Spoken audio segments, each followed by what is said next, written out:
Right, so we are live, guys. So give us 2 seconds here while I get the link up to Paco.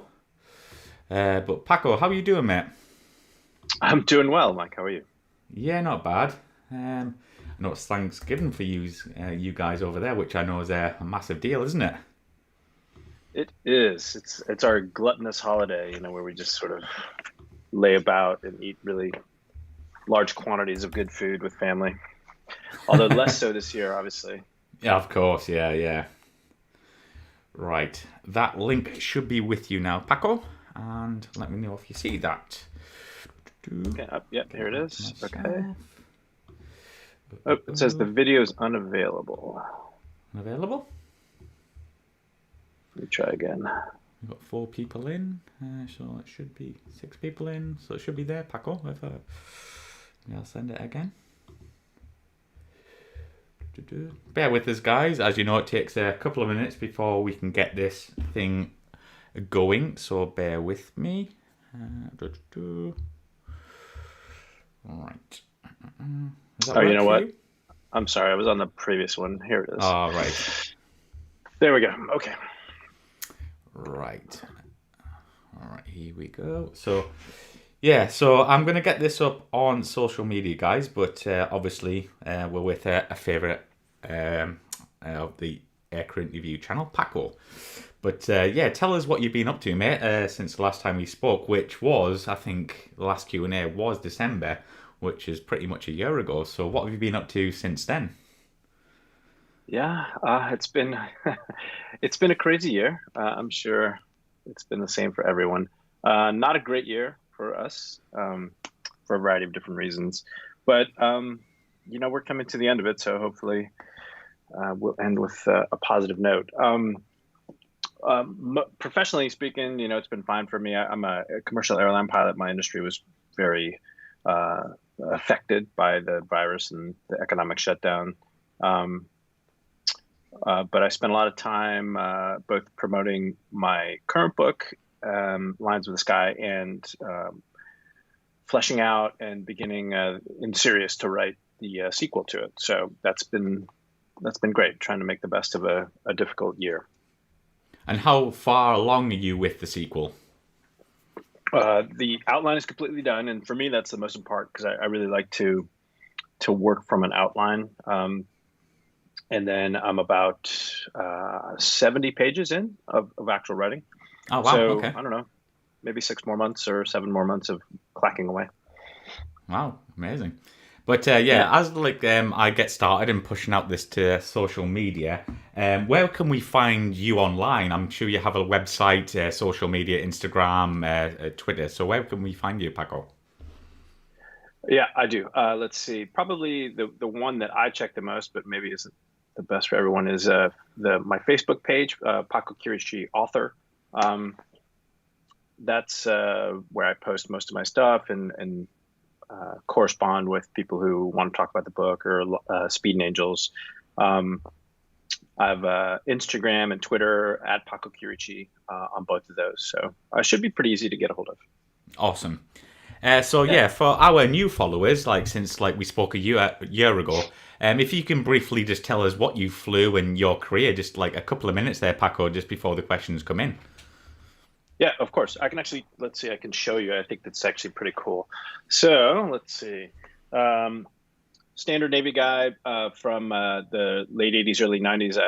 I went through the T-34, T2, and A4. And then after I got winged, I went off to fly A6s. And this was my 6th squadron right here, VA 155, the Silver Foxes. And then my squadron got decommissioned. It was the first A6 squadron to go away.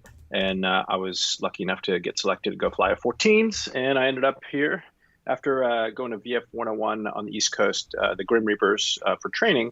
I ended up in VF 213. So let's see, cool patches, intruder patches, Tomcat patches, Bula Bula, shooting a Phoenix missile, Centurion patches for landing on different ships. Let's see, here's 100 on the Lincoln, 100 on the Ranger, tarps patch, because I was a tarps guy in the Tomcat, and then there's a whole bunch on the back as well. Classic Navy flight jacket. Yeah, You're just showing off now, Paco. Yeah. Oh, and then after I flew the Tomcat, I went and flew F5s for 10 years as an adversary. So 20 years total flying for the Navy, A6s, F14s, and F5s. Yeah, so like before, like I'm gonna push this a bit more. Like, what's your favorite patch? Because I know a lot of our viewers are big patch collectors. So, what's your favorite? I like them all. Let's see if I have. Oh, here's another top 10 on the Ranger. So this is pretty cool. This is if you're in the top 10 of landing grades. Um, at the end of what they call a line period, which is sort of Oh an yes. arbitrary number of landings. If you're in the top 10 of the whole air wing, you get a patch. One of the ones I like the best is on a different jacket.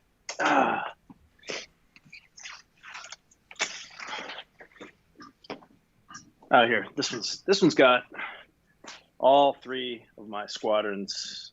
VF 155, 213, and then the Saints VFC Oh, 13. awesome. That's pretty cool.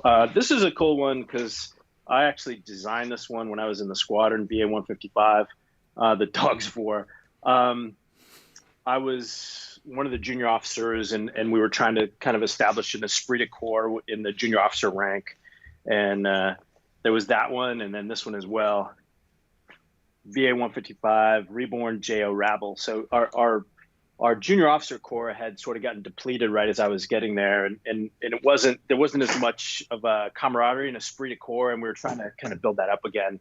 Right. And it was just fun to make those patches and get them sent out, and everybody started wearing them. And even today, like my squadron mates will see a photo of it or something and comment on that particular patch. So it's pretty cool. Well, awesome. As you can see, Paco, there's a few questions coming in the side there. So, guys, we've got them for about 50 minutes. So, get your questions in. Amazing guy, amazing pilot, and amazing author. So, Paco, I'm going to let you loose. Okay. All right. So, let me see. You're going to have to forgive me for mispronunciations, but I think I've got Swain01. When you take an F5 up against a modern 5th gen fighter, does the F5 even stand a chance with improved maneuverability and stealth? Is it not a tricky shoot? That's a great question. First of all, I'm going to say that I've never fought against an F-35 or an F-22, but I know, squadron mates and friends of mine who did. The answer to that is complicated. There's tactics that you can use, and there's also different types of jamming pods that you can put on that improve the odds. But no, I mean, in reality, there's no way that an F5 should even be taking a shot on a 5th generation fighter. So if it does, or if you get a kill, then there's a really, really great learning point there, and it's easily definable. So it's a double-edged sword. No, we shouldn't be using F5s against 5th gen, but since we do, if there's a kill, then you can really debrief it well. From Pontiac GXP fan, I saw you in the Wings documentary about the Tomcat where they interviewed. That's right. I had forgotten that I was in that documentary. It was so long ago. If you did watch it, I think I was like 25 years old, or maybe 26 years old. So it was a long time ago, and it was a lot of fun to make. That was a great squadron, good people. Paul Bassman says, "Hey, Paco Tomcats.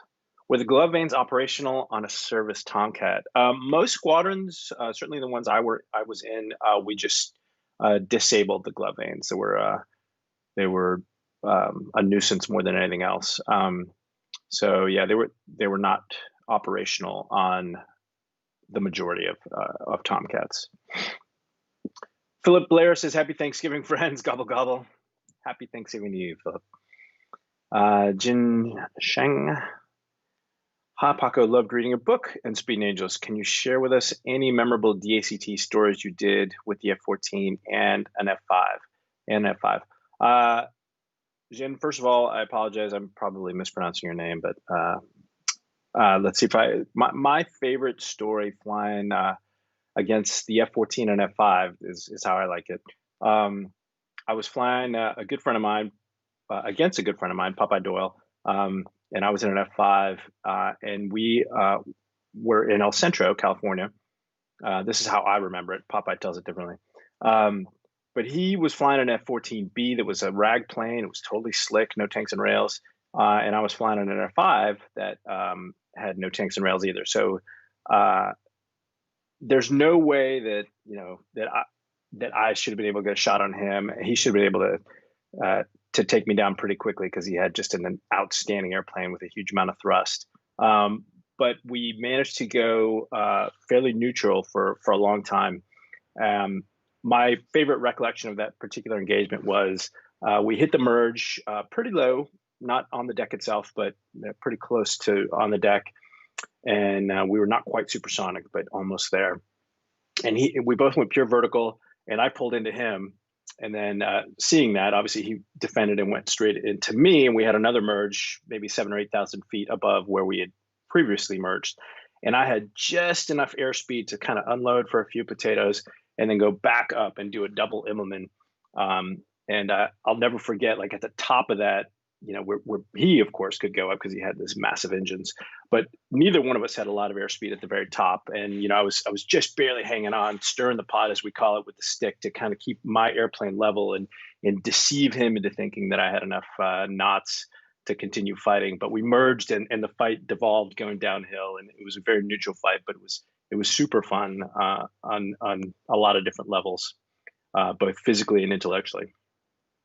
All right, I'm gonna lose some of these questions because they're coming in super fast, but I'll see if I can backtrack a little bit.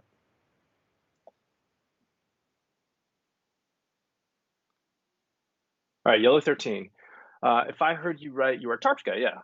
How was it? Was that a very requested assignment? How did impacting the performance of the CAT? Yeah, I was a TARPS guy. Prior to flying the F-14, I was an A6 guy, so I had a lot of low-level experience and sort of precision navigational experience for dropping bombs and stuff like that. The TARPS mission was one that I really want. I wanted to experience as much as I could flying the F-14, so I did, everything that I could possibly sign up to do. I did. I was an LSO, and specifically flying the TARPS was really fun because you got to do some stuff that other guys didn't. One of the things we did was you got to fly low and fast in the combat arena, which most people didn't get to do because we had a floor there for safety from man pads. But it was kind of a cool thing to, and a crazy thing to go do bomb damage assessment or intelligent gathering, flying really low over SAM sites as fast as you could possibly go. You'd have a high guy as an escort to let you know if there was any SAMs launching at you. Your RIA was back there navigating you within 1 degree to try to drag the cameras right over the target.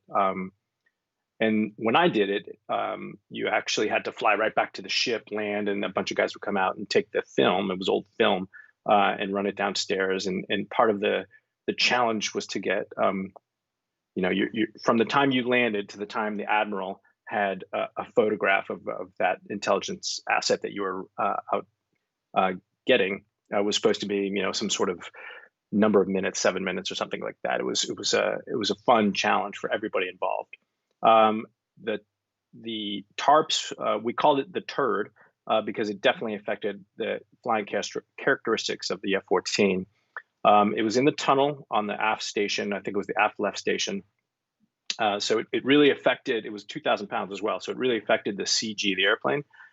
In fact, when I was in 213, we lost one of them, one of the F-14s, because a guy who was not a very experienced or good dogfighter was out doing a snapshot drill in a TARPS bird. And when he reversed, he got an adverse yaw departure, and the CG being what it was contributed to the departure of the airplane and went into a spin, and he and his Rio had to punch out. They both lived, but obviously we lost the airplane. So yeah, it definitely affected not only the flying characteristics, but the bring back fuel. So you had 2,000 pounds less fuel you could bring back to the carrier. So if you're coming back at night, that was a big deal. You had about 2 passes less than, or maybe even 3 passes less than most people.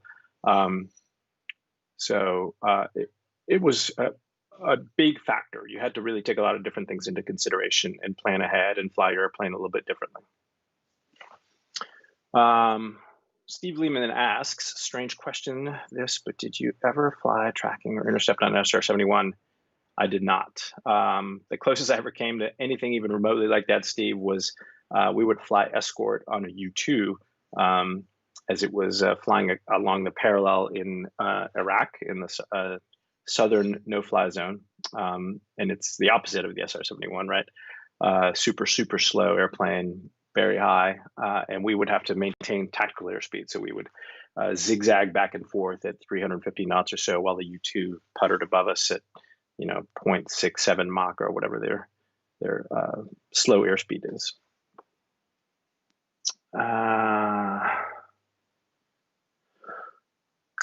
Grind and Click says, tell us how cool you think the Super Tomcat would have been in your opinion. Listen, I love the F-14, and I know that a lot of you are going to get a little irritated by this. I love the F-14. It was the plane of my dreams.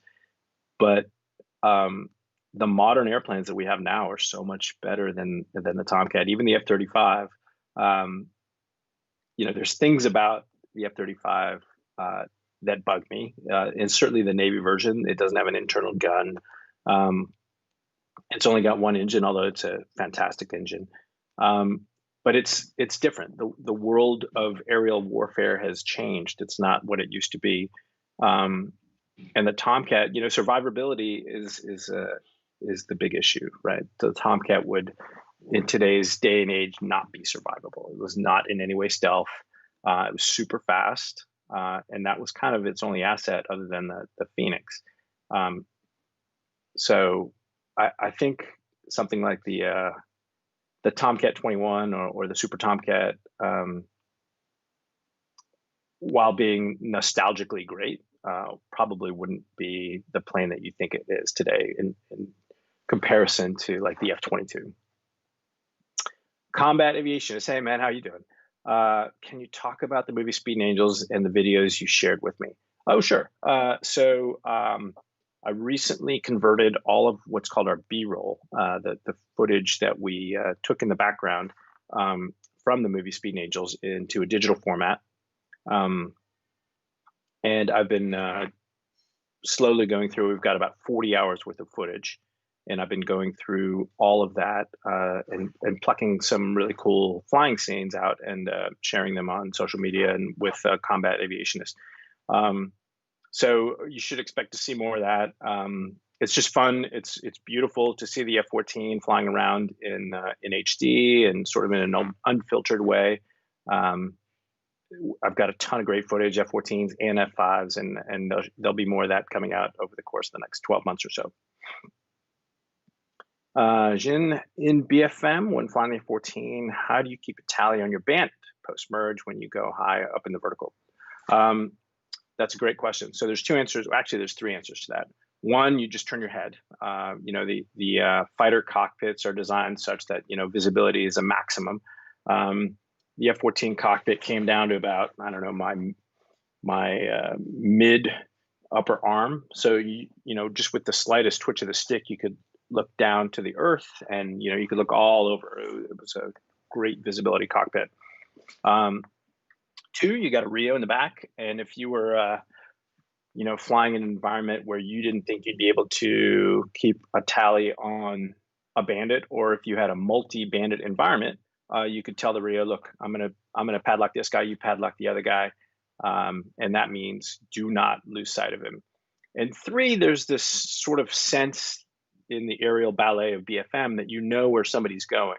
If they're nose down and they've got a lot of speed and they're pulling, for about 30 seconds or so, maybe 20 seconds, that's where they're going to be, and they're going to end up somewhere behind you, nose up. So you develop this instinctive, predictive ability, so you can keep track of where somebody's going to be. So if you say you meet at the merge and you both go to circle, you lose sight of them at the first part of that turn, but that in about 15 seconds, when you look straight up, you're going to be able to see that other aircraft across the turn circle from you. I hope that answers your question. Scott Grimwood asks, what is your opinion on the movie Flight of the Intruder? Do you like the book? the book affected me deeply, Scott, because it gave me sort of the inspiration to write my own books. Somebody in my exact circumstance, being a naval aviator, was writing a really great book about the community. And so from the time I read Flight of the Intruder, I knew that writing my own version of that book, using my own experiences, was something that I wanted to do. The movie I didn't think was very good. In fact, I thought it was probably pretty bad. We were very excited in the A6 community to have a film that would compete with Top Gun, and the book was great, so it had a lot of material to make a fantastic film. And when they debuted the film, they actually premiered it at Whidbey Island on the base theater, so it was filled with A6 pilots and their wives and girlfriends and families, and we were all super excited. And at the end of the movie, it was dead silent in there. And, there's a little bit of polite clapping, but basically we couldn't wait to get out of there fast enough. So I don't know. The movie could have been a lot better. It didn't do the book the service it was due. Ricky asks, opinion about the Super Hornets. As a non-Hornet guy, you sure know a lot about them as depicted in your book. Well, Ricky, I flew against them as a bandit, so I was, know your enemy. I was very cognizant of the capabilities of the airplane, both technical capabilities with the radar, the missiles, and also the helmet-mounted cueing system, and also just the physical capabilities of the airplane. It is an amazing airplane in terms of maneuverability. And then as I was writing the book, I would just ask friends of mine, and I still do that on the new book. I just call, if I come up with some sort of a technical question, where to put my hands or how to look out, or, where the actual buttons are, I'll just call a friend or text a friend and say, hey, if you're in this situation, what exactly would you do? So I've got a lot of great assets to give me perfect, accurate Super Hornet information.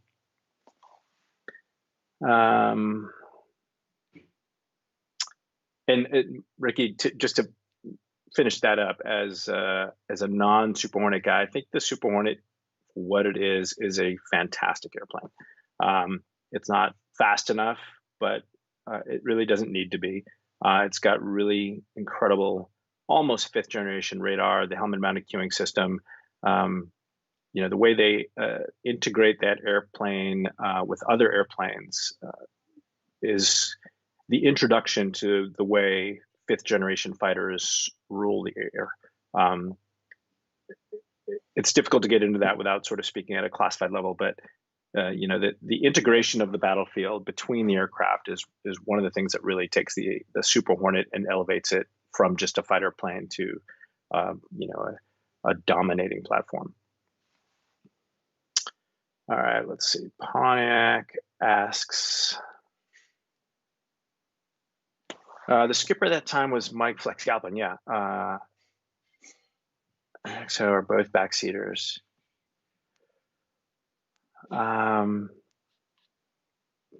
So Pontiac, I think, so the skipper was Flex, and then our XO was Killer Killian. So it usually, at the time at least, I don't know now, but at the time they would alternate between pilot and Rio. The skipper bird is always a skipper. So if you're a Rio, you just sit in the back of the skipper bird. But you don't necessarily fly the plane that your name is on. You just fly what's available. You only fly that plane that has your name on it on fly-offs, maybe. But it's just a sort of a glamour thing. It has really no bearing as to what plane that you're actually going to be flying. Zahid asks, which BVR missiles is best? The Phoenix had by far the longest range of any BVR missile, even to date. Maybe the Acrid, the A6, is as long a stick. And it was, in terms of software, it was upgraded all the way up to the point that it was retired. But it's hard to compete with an AMRAAM, and the AMRAAM is as the AMRAAM grows up, it gets a much longer range than it did when it was first introduced to the fleet. I would still say, I mean, the AMRAAM weighs just a few hundred pounds. The Phoenix was 1,000-pound, bomb basically that flew, but it had very sophisticated technology that allowed it to operate both in super BVR mode and in the dogfight mode. But the AMRAAM is, it's incredibly versatile. It's current compared to even the Russian missiles that are being put out right now. The AMRAAM is the king of the block. There's no doubt about it. John Ellis, would you buy F5 as a privately owned jet? Would I buy an F5? It's funny that you asked that, John. I have a good friend who bought a bunch of F5s to refurbish and use as a contractor aircraft for military training, contract adversaries. And I got to fly in one of them, and it was great. It was great flying in the F5 after about 10 years of not flying it. But I realized that for me, the joy of the F5 was fighting. It's not a particularly comfortable airplane. It's not sophisticated.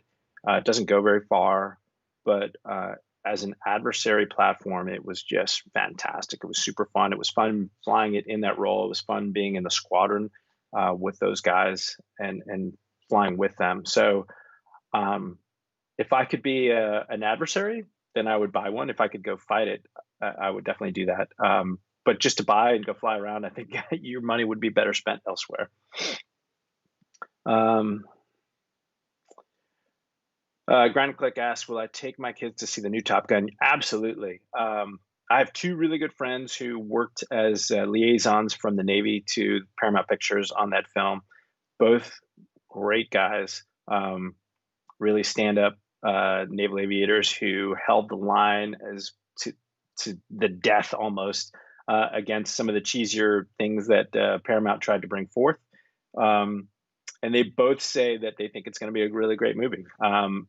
They haven't said much because they've signed NDAs, and there's a huge element of secrecy that is being respected. But they both say it's going to be great. It's going to be a really good movie. It's going to be as exciting as the first one, but different, not as sort of campy, but a really legitimately good naval aviation film. So yeah, I'm looking forward to it. I think it'll be fun. Brockwell asks, were the Navy F-16s, why were the Navy F-16s so short-lived compared to the F-5s in the adversary role? That's a long answer. So the first batch of F-16s that the Navy picked up, their service life burned out very quickly, probably in a third of the time that they should have. And there's a variety of reasons. There were some cracks that popped up, and then the way that the Air Force determines a service life versus the way the Navy does, coupled with the fact that these planes were going out and doing 3 BFM flights a day with no tanks and rails, so they were just getting thrashed. The second batch of F-16s that the Navy picked up, which were originally slated to go to Pakistan, they've been around forever. They've been flying for, 20 years now. So I think the Navy learned a lot from the first iteration of that program, and the second batch of F-16s are doing great. Jin, again, what future books do you have planned? Hopefully more books involving BFM, BVR, and WVR air combat. Yes, absolutely. I'm writing a sequel to Lines of the Sky. It absolutely involves aerial combat, both beyond and within visual range.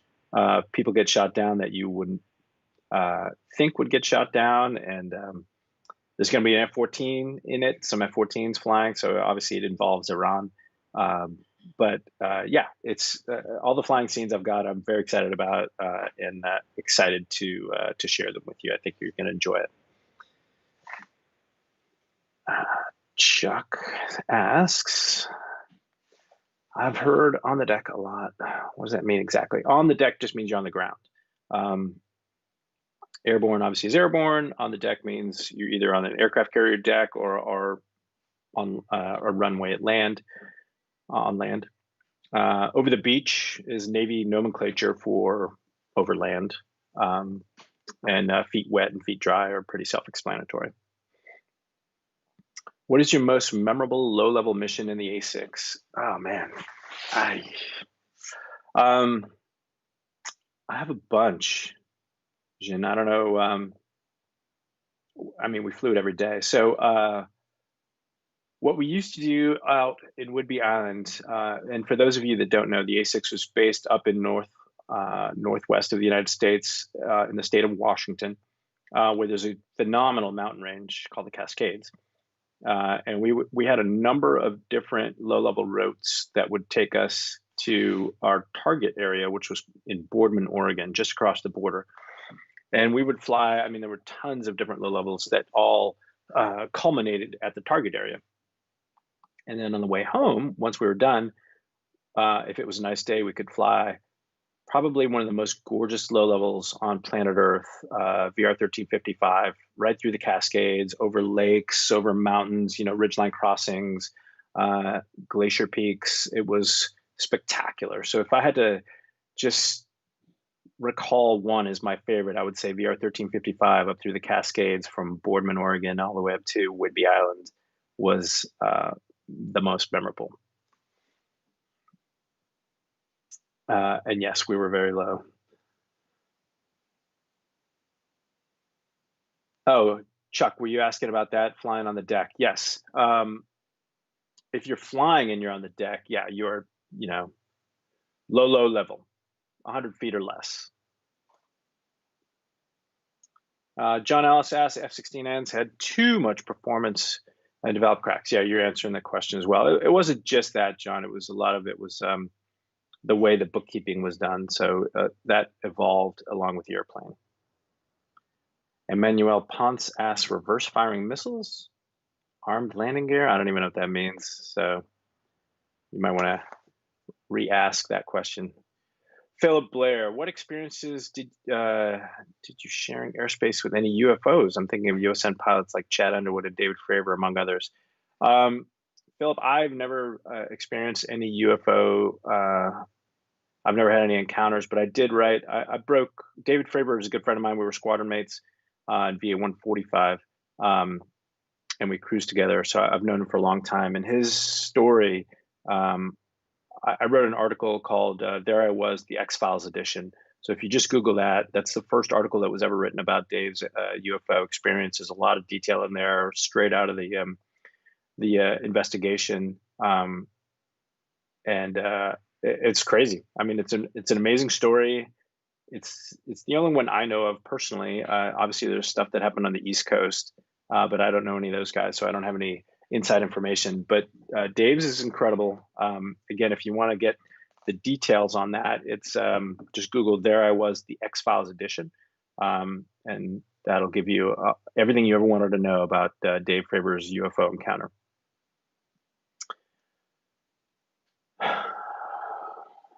Emmanuel, you're asking what external drop tanks and rapid purge for controlled explosion.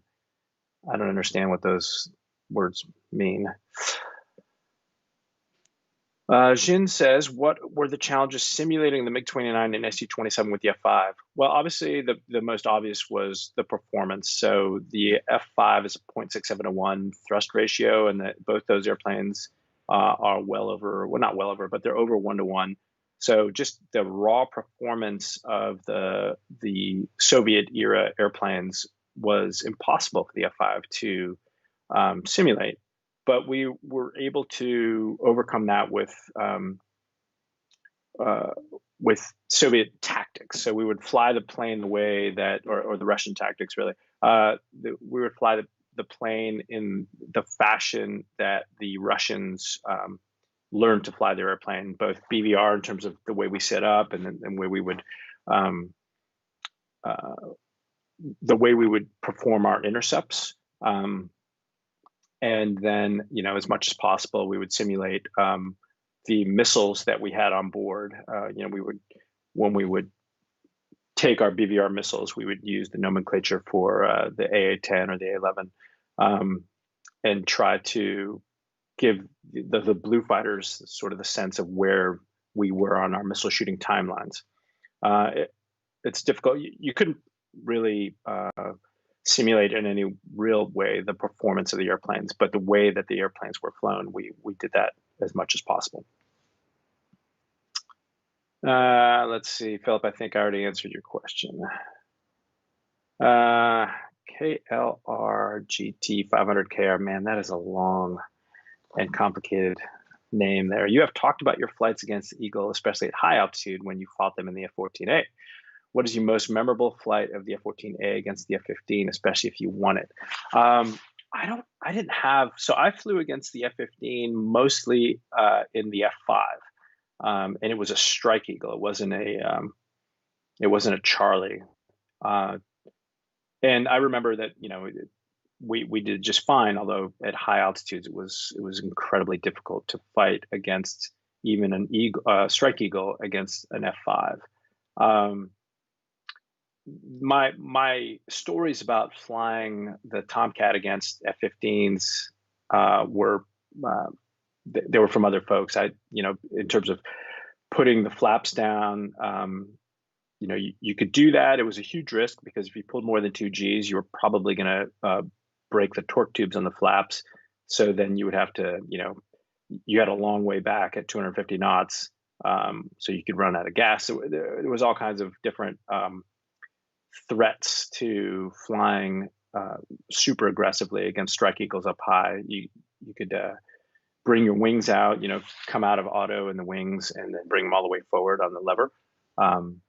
So yeah, there was a ton of different tricks that F-14 pilots should use, especially the A guys against the Cs. I just didn't have that much experience flying against those guys. Certainly not, in the visual environment. Jeffrey asked, was Megan given a female Rio on purpose to help her when she was having trouble behind the boat? I don't think so. I wasn't there. I wasn't in the RAG at the time. We would only drop in on Megan every once in a while. But no, Squeaky, who was her RAG instructor, was a great instructor. I don't think that was the case.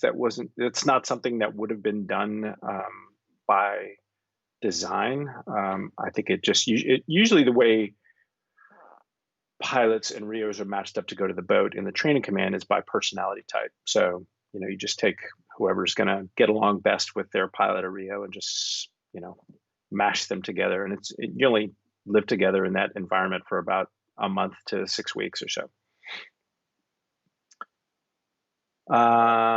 Let's see. Jing asked if I would consider flying adversary aircraft in civilian private companies that offer red air. I would. I've been out of the game for a little over 10 years now, so there's tons of guys that are fresher than me, despite all my Yak 50 dogfighting. But I still feel like I could be, contribute in a huge way. With the recent events with COVID affecting the airline industry, there's a ton of really new airline pilots that were fighter pilots maybe 6 months ago that are now going off and flying for these contract companies. So that market has been flooded. I don't think it's going to work out for me, but if the opportunity arose, I would definitely jump on it, especially if I was able to fly the F5. Zahid asks, what is your thinking about the J20, FC31, J10, J17? They're all great. I don't think that they compare apples to apples with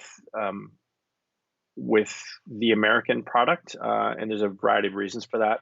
But there are certainly huge leaps forward for the Chinese and the Russian equivalents of those airplanes. One of the things that those design bureaus do is they make really beautiful airplanes that are incredibly maneuverable. The issue is that that is less and less important. It's not unimportant because there's these things called ROE, which determine how airplanes, at least on our side, are going to be able to engage airplanes on the other side. And ROE rules of engagement are relatively restrictive. So there's a couple different scenarios that I envision where, like an F-35 and a J-10 or an F-18 and a J-10 or J-17 would hit the merge, South China Sea. I don't know if you read Lions of the Sky, but, it happens in that book. Super Hornets and Chinese aircraft come in within their threat radius in the South China Sea. And, a lot of airplanes in a relatively speaking, small airspace with live missiles and pilots who have a lot of adrenaline and are eager to match up with the enemy. And it doesn't take much to have that situation escalate to the point where people are shooting at each other. So, I think it would be a good fight. If you have equally skilled pilots in both aircraft, everybody's got a helmet-mounted cueing system, everybody's got high off-bore sight, infrared missiles, then I think, I think it's almost an equivalent fight.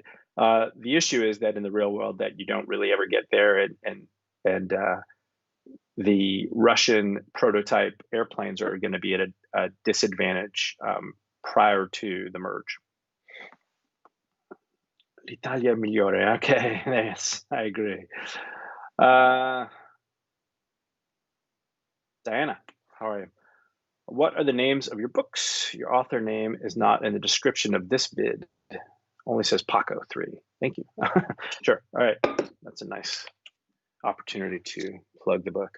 All right. It's called Lines of the Sky. My author name is Paco Chiecii. I think if you look it up, you'll see that it's a well-received book, and if you read it, you'll enjoy it. And if you don't, then Mike Young will give you your money back. So,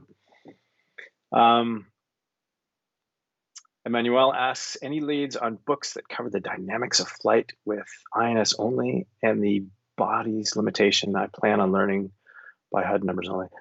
Emmanuel, you're asking questions that are not in my realm of expertise. I'm sorry.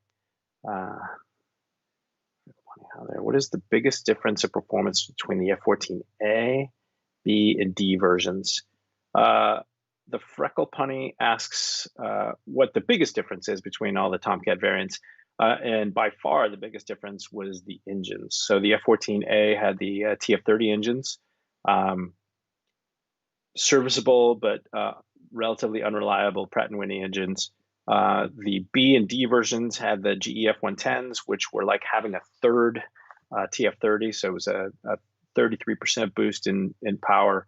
And it was a remarkable difference, huge difference in every aspect of performance. For instance, in an F-14A, when you went to circle, you would go full blower, 307 knots, 10 degrees below the horizon, and that would be your best turn rate.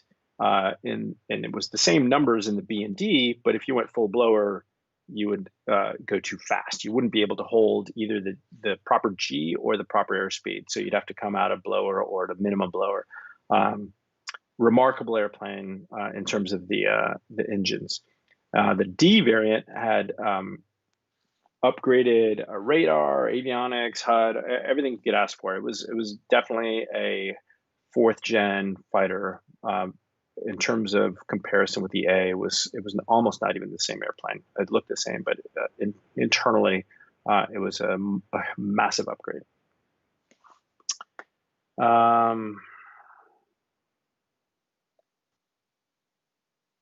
Let's see, AV777X, did you ever want to fly commercial? I do. I do fly commercial. I'm an airline pilot for Delta. So I don't know if I wanted to. I probably, if given the choice, I would have flown fighters, until I was 65, but I wasn't given that choice. So this is certainly an acceptable, fallback for a pilot. Diana asks, yes, my name is Paco Chierici, Chierici. I think we already got that. The Freckle Punny asks, how do you think the A6 compared to the F-111 series? Rivalry between air crews of these types. I never met any F-111 guys. So, there's an inherent rivalry, sort of a sibling rivalry between the Air Force and the Navy. We in the A6 flew low-level routes with our just manually. There was no automation in the airplane. So we considered that to be a bigger accomplishment. The F-111 guys flew faster, but they could actually put, and I think by standard operating procedure, would put the aircraft on terrain following radar with autopilot and just kind of let the plane do its thing. Sounds horrible to me. I would much rather have my fate in my own hands than some computer doing it for me. In terms of like accuracy, the ability to hit targets in foul weather, but the planes were both equally suited to the task. The A6, it was built around that massive and hideous nose, that radar in the front, and the bombardier navigator's job was to get the plane to where it needed to be, using the radar to cross-check the inertial navigation system. A lot of that skill and technique went away with the advent of GPS and ring laser gyros and stuff like that. So, but the plane was still, for its time, just a remarkable piece of machinery, and was able to deliver, a bomb on target on time. And by on time, I mean literally to the second from the time that you briefed 12 hours earlier. You could go out and fly, a 700-mile low-level route, dodge missiles and AAA fire and other airplanes trying to shoot you down, and get back on your route and check yourself in terms of your timeline, and then adjust for that and literally have the bomb impact at the second that you said it would. So yeah, I think we were pretty sophisticated and certainly compared to the F-111 favorably. Pontiac asks, where is it? When you were in 213, did you know a lot of guys in 22 and 94, since Legacy Hornets were always dissimilar training with Tomcats? Absolutely, yeah. We're all in the same air wing. We cruised. We did workups together. We cruised together. We ate meals together. We partied in port together. So yeah, I knew lots of those guys. And I was an LSO, so I would not only be up on the platform with representatives from other squadrons and communities, but when I went and debriefed them, we would go down to every ready room and discuss with the pilots the quality of their landings and the grades that they got. Thank you, Check 6, of course. AV 777X asks, when did I retire? I retired in 2007, so it's been a while now. And Killer GTR 500K asks, I realize the F-14 versus F-35 or F-22, but then why is U.S. Air Force putting so much money into their 70s platforms, F-15, F-16, and not USN? It's money. Money is the thing. So, it's a value for dollar. The F-16s and F-15s are both currently being produced, right, for other countries, as well as still for the Air Force. And it's easier to take that airframe, which has far fewer moving parts, gut it, put brand new stuff in there, and have it fly. So, the aircraft designs are solid. The planes are slick, they're fast, they're able to pull a lot of G's.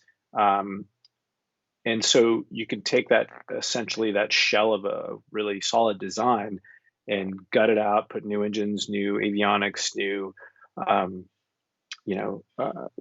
digital flight control systems and all that kind of stuff. And it essentially turns it into a new airplane. If you look at the cockpit of a 70s or 80s vintage F-15, it looks archaic, and it is archaic. It's just got a bunch of round gauges, and everything's ergonomically in an inefficient place. And if you look at the F-15X cockpit, it looks like an F-35 cockpit. So, that's the Air Force is very good at doing that because their airframes are simpler.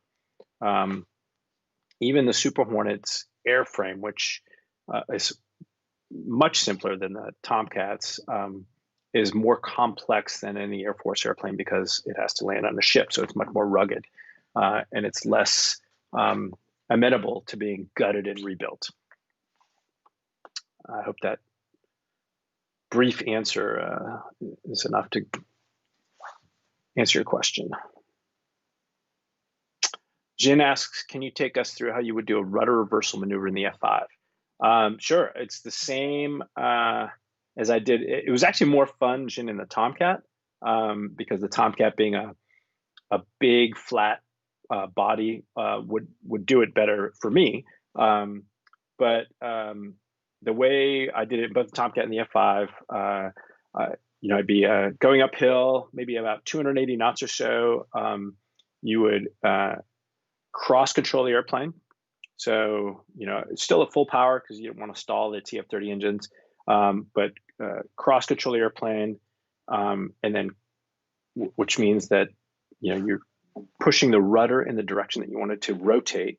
And then you would stick the stick forward and opposite. So say I was rotating to the right, I would push in right rudder, and then forward and left stick, and the plane would kind of depart. You could feel it like, lose the airflow over the wings. It would kind of depart a little bit and enter just the very beginnings of a spin. And if you did it right, it would rotate at just the right speed. And then about 2/3 the way through, you would neutralize the stick and pull the stick back to a neutral position. And then you keep the rudder in and then kick the rudder back to the left as you were approaching the direction that you wanted to go. So it was a really fun maneuver. You had to do it right. Otherwise, obviously, you could get into a spin if you didn't come out of it. Or you could just get caught up in a stall and just be a sitting duck if you didn't do it properly. So I loved doing it. I did it in the F5. I wasn't as good at it in the F5 as I was in the Tomcat. There was a guy who was in my squadron, Kimo Percival, who was freaking spectacular in it. But it was essentially the same. Mr. Beans asks, I'm trying to get into Navy right now as an AMT. This is a cool live stream. Great, man. You'll love it. You'll love the Navy. It was a great experience. I wouldn't trade a second of it. John Ellis, if the budget allowed, would a T-50 or FA-50 make a great adversary jet? I don't know enough about those jets yet, John. I don't know if they're supersonic. I don't know what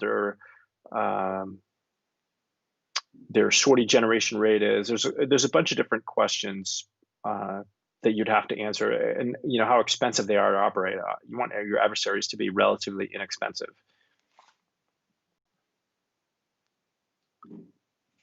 Diana, at Philip. Aviators, U.S. Air Force. Hi to you, man. The Freckle Bunny asks, which land-based fighter interceptor do you think was the F-14's nearest equivalent? Yeah, the F-15 for sure. Similar size, similar, at least relative to the F-14D, similar in terms of thrust to weight and the radar capabilities. And not the Tornado F-3. I fought some of those guys, and that was an underpowered airplane that didn't have great maneuverability. How dare you? MiG-31. But Paco, because obviously it's like we're getting up on the time here. Would you want to answer 2 more questions before we wrap up, and you can get to your family and have a great Thanksgiving? Yeah, you know what? I totally lost track of time, but yes, I think now is an appropriate time. Let me just look through real fast. Yellow 13, did you ever practice nuclear bomb delivery in the A6? We did a little bit. I was actually at the tail end of the nuclear requirement. So I practiced a little bit of that delivery, but I never had to go through the whole what's called nuke cert, nuclear certification, which was a onerous and long process.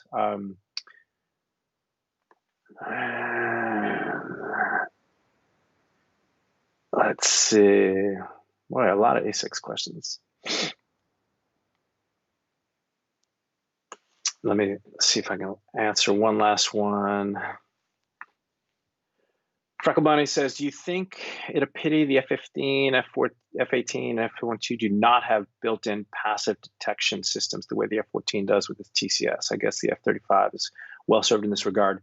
Well, the Super Hornet has a new centerline drop tank that has a TCS built in. So I think it's the Mod 3 of the Super Hornet. So that will join the fray there with the passive detection. Yeah, I think, you know, the passive detection has come a long way. It was kind of an interesting experiment back in the early days, and it's now come full circle. It's become actually something that's quite usable in the aerial arena, and I think is going to. There's more coming. I can't really say too much about that. Anyway, Mike, what do we got?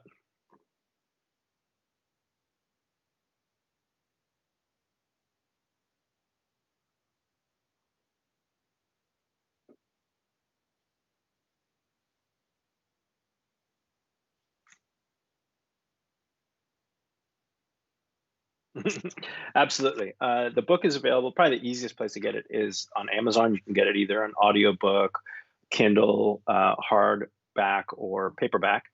So any format that your heart desires, you can get it in bookstores if you like. But if the easiest way to get it is on Amazon, and it's called Lines of the Sky. Yeah.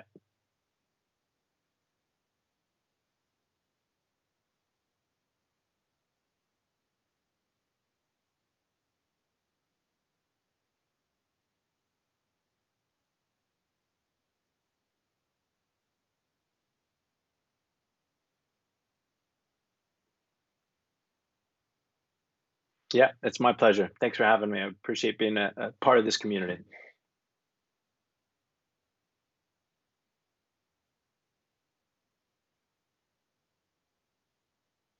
Okay. Bye bye. Goodbye, everybody. Cheers.